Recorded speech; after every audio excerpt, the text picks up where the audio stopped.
bakunzi ba televiziyo FTV turabahaye mwaramutse cyangwa imiro yiva yamuherereye kuri microphone je Jean Kibaldi ndiko ndashikiza kene iganiro nkuko musanzwe mubizi musanzwe bimenyereye turabakunda turitaho ibyo mu dusaba abakunzi bacu ba televiziyo FTV uyu munsi twagira ibakwe no kwakira umutumire wacu umahose wundi benshi musanzwe muzi mu biganiro canke mu bikino vya ninde muramumubona muramumwumva ndeka ntatevye cyane ndamwe kaze ndakuramutsa ego nanje ndabaramukije ariko ndamutsa n'abariko baraturaba kuri no TV yanyu mukamwagize neza kudutumira kugira ngo dusangire amajambo ego benshi barakubona barakuzi ariko arabatazi izina ryawe benshi bakunze kuri Munyari mbega izina ryawe ry'ukuri ubabwira abakunzi ba televiziyo FTV bakamenya uwari we n'izina ry'ukuri ry'iwawe izina ryanje ry'ukuri ni Deo Deo ndaruzaniye gusa uri kurarisoma ntibavuze ubwo ari bwo bazaniye ndajewe nacinshiraho urukundo kuko ntibaruvuze ubwo ari bavuze ngo ndaruzaniye numva rero none ubu bavuze ngo baruzaniye ubwo rukundo ugashiko ongera ko ngo rukundo mbega ntumva yuko ubwo rukundo wongeye ko leta nayo kubaza ati koko we extrait d'acte de naissance itariko ubwo rukundo wowe ruzanye gute wewe erega ubwo bavuze nabo nyine ntago bashizeko naje usumye usanga ari ndaruzaniye nyene gusa kujyanye urumva rero naco heza ngo bagire bari kwakuru uri kurasoma ni kurya yego urumva ikintu bazaniye bakigumije mu mutima nanje nacenshira ko mu mutima kwa ruko nyine ego Munyari canke Deo yose ndazi urayitaba amazina yose ndayitaba ego mbere Munyari nabanje kurigwanya ngomba kutagiyitaba kuko igihe twari nagitwa twakinije kino chukunwa urumogi hamaro iwacu hariho umuhungu yangu urumogi cyane ico gihe yitwa Munyare nca nitiza iryo zina rero twitiza iryo zina kugira ngo tukine ico gikino ca Munyare hamaro mbeje gukina nabanje kurigwanya nti oya sishobora kuguma nitwa Munyare kuko uwo Munyare ni umuntu wa rumogi basanga kandi umunyare ni ikintu bashira hagati ya yindimo n'iyindi na karimbi mu bisanzwe ukuva yuko umuntu ashobora kugira karimbi mu byakora kugira ngo ntaje mu bibi agume mu vyiza byazize no mpamvu ndagemanga rero ndagemera ntiko nivyo ndi Munyare rero cyayitangura ngaho rero itangura gutyo urumva kugira izorifute rero bizova bikugora ntajyo ngifuse rero bamaze kuba basha bimaze kuba ico bitaruberera kuko natwe naje ntihenze naje nakuze ndagyumva iryo zina Munyare byumva ko iryo zina rya Deo benshi bashaka ntibanarizi mbega hoho kwakinye unywa mpambona ukina unywa inzoga ukina unywa itabi ukaborerwa mbega burya birabikorohera ugakina neza bya bintu utabinyoye cyangwa wanyoye bya vrai oya sinwa bya vrai ari inzoga turakoresha icupa tugashiramo ibindi bintu byogoma gusa n'inzoga nuko tubigenza ego nayo je haheze nk'imyaka itari mike kuva mu 98 nta nzoga ndasubiza ukoza mu kanwa ariko bijya ntubona yuko mw'ishengero abakristo canke abapasiteri bakorongo mw'ishengero giko bohava bihenda bakabona umenga wazinyoye vya vrai ntibakwiye kubirabira kuko ibyo dukora dukina ni byinshi kandi mu mashengero yacu barakina n'amateatre barabona rero yuko atakosa rimwe kuko dukinye ikintu tuba tugomba kwerekana ico kintu ko ari kibi urumva rero barabizi kuko bahora bambona nkina n'amateatre imbere yabo ego Munyare batamuzi mbega muzaga misi yose atari gukina ninde niki kintu yo bakina akora mu buzima busanzwe bwiwe nkiri ngifise inkomezi keshi nararima cyo gikorwa nakora iyo ntariko ndakina ninde nararima ngakora n'utundi tuntu ego nubu naho yo bakora iki ubu nta bindi ndakina ninde nyene ego atari banga Munyare canke Deo muri eglise ukora akazi akahe ofisigwa ikihe mishengero muri eglise duwo bita umwarimu wo mw'ishengero ariko mpora mbona umenga hari n'indirimbo uhora uja mu maklipe atandukanye birakorohera ukaririmba ugakina ninde ukangira n'umwarimu mw'ishengero. Birashobora kunyorohera nyene kuko umwanya kimwe cyose gifise umwanya wacu, kuririmba birafise umwanya wavyo, gusa nuko nyene kuririmba usanga hari ubukene sinkora uturirimbo twishi, bamaze gukora uturirimbo twishi cyane. Yego ndaririmba nyene, ndaririmba ariho nk'akaririmbo ndirimba kitwa ndi kumwe na Yesu, naragacize no kuntuze no kumuhora wiwanje YouTube, ngomba kukaraba kandi ndoshirako n'utundi shireko n'udukomedi tutari duke kuri ubu, kandi ngiye kudushirako mu maguru masha. Ndashobora kwandika Deo Munyare ntwenze nibutse. Abakora dukurikirana muri televiziyo yacu ya FTV boshaka kumenya mbega kugira atore Munyari kuri konte yiwe bo kwandika ko gute bo mutora gute? Bo kwandika ko Deo Munyare ntwenze nibutse. Kuri YouTube yanje. Urakoresha Facebook? Yego Facebook ndayikoresha. Inaho handitse Deo ndaruzaniye Munyare.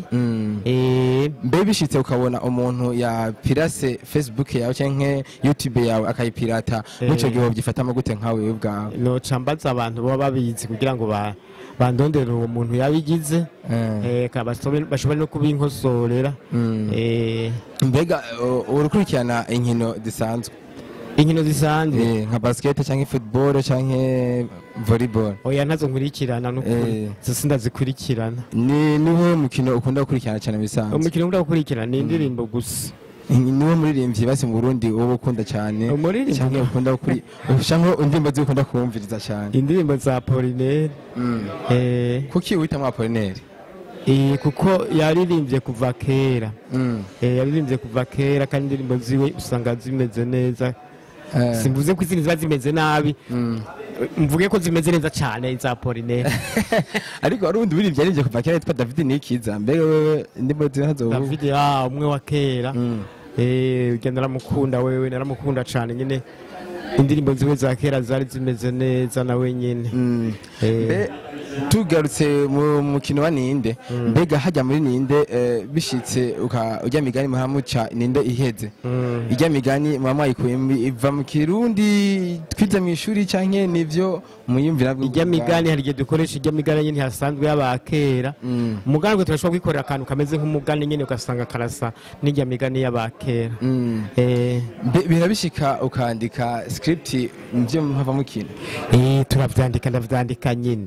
Ndavyandika mbere ndashobora kugira n'udufilime twiwande tugizwe n'ijambo ry'Imana, atari bijya bisanzwe dukora kuri televiziyo, kuko bijya dukora ibijanye nyine n'ivy'igihugu n'ibindi. Bihora bishika agasohoka ninde wasanga abantu wakinyemwo muri ninde? Mbega muri no mwanya ubuco gihe uba guhagarikije canke uri muri mukonje? Urabona dufise abakinyi benshi, n'abakinyi bashika ku 30 nabangaye kandi bari mu migwi ibiri. Umuguri umwe urimo 18 uri 18. Hanyuma rero birashika rero ico gihe bagategura igikino, gasanga nta byo bijanye n'ivyo nshobora gukina. Urumva nk'ubu nibo bashobora kunyita umusore agiye kuresha. Oya ntibishoboka. Bashakoresha abasore. Ntibonyita umwana agiye kuvoma, cabakoresha umwana akiri mutoyi. Je ndaheza ngakina mu bintu babijanye n'uko ngana. Iyo udashobora kumbona iminsi yose, kandi naho nyene uravye n'abandi n'uko nyene ushobora kwamubona iminsi yose. Ubona bamwe ahandi ukabona abandi. Mbega nk'umuntu yiyumvi akunda iki kintu cyane ninde, akiyumvira ko acankifuza kuja murya mugwa ninde, byokoroha canke bisaba izindi nzira? Bisanzwe bishobora koroha kuko kiya gikino abagikina ni igiharuro giharuye, ni gitigiri giharuye kitarengwa. Bashobora gushirayo uwundi ari uko hari uvuyemo, canke bavuze bati tugira twongere tugire igitigiri kinini. Ubu nakubwiye ko ari 18, batereka twongere tugire 40, hamwe abe 40 abandi 20. Aho rero boheza bakajamwo uko bigenda rero.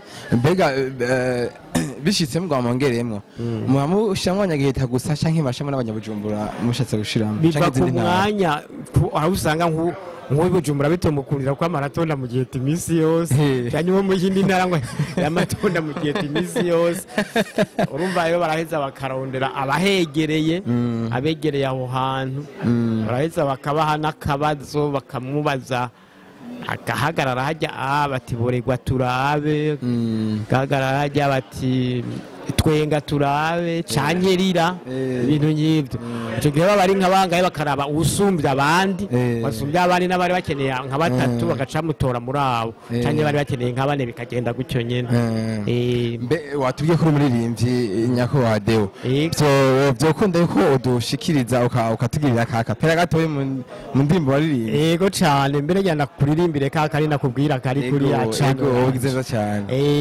karavuga ndi kumwe na Yesu ndonyi inkomezi kamwe satani ndakita buhoma nkagahonyora nkagahonyanga n'izina rya Yesu mbavyumvikana rero ndi kumwe na Yesu ngira inkomezi mugana ari kumwe na Yesu nta nkomezi noronka abantu rero barakwiye kwegera Yesu bakaba muri we bakagumana nabo bazoshobora gutsinda satani mugana naho bibatabigira gutyo satani azobatembagaza urumva iryo jambo buhoma buhoma n'akayoka gatoya cyane mu nzoka zo mu Burundi mugabo satani ni isato ikiyoka kinini ya cyane mu biyoka byo mu Burundi ariko uri kumwe na Yesu icyo gisato nyene gihinduka kibuhoma nguta ari kumwe na Yesu iguma ari sato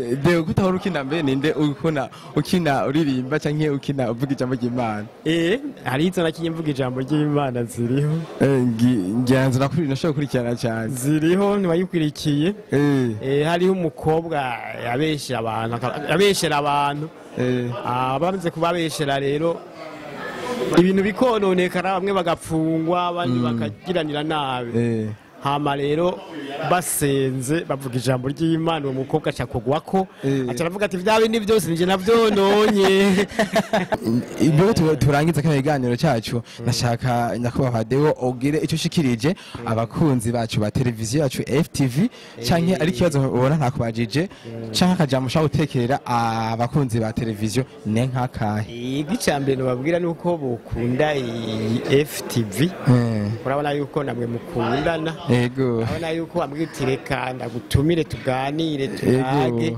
nibayikunda umva kugira ibintu byiza muze murashaka kubiganiro byiza nyene atari vya biganiro murambona ku mantuza mwamwe ugasanga biriko berekana abantu bari gusa n'ibindi bijya ntimuze mubishiremo kubera akamaro bifise naho nyene kuri ubu abantu baba bikunda ariko nukuraba neza muba muriko muraroga muba muriko muraroga hama rero FTV naje ndayikunze rero nje ndayikunda kuko mwanyakiriye neza muvugisha neza ego hanyuma rero baze baragira ntuze subscribe kuri iyo ntuze yanyu ya FTV ego bayikunde n'ukuri naje rero baze bakunde nayo niyo channel yanje nyene kandi uhora wandi bakunde bandike ntwenze nibutse bandike Deo Munyari ntwenze nibutse ego baci bashirako na subscribe ndagushimire cyane Deo murakoze nanje ndabashimire ego nanje umashimire kandi abakunzi barakora kurikirana televiziyo yacu FTV nkaba ndabibutsa yuko utaragira subscribe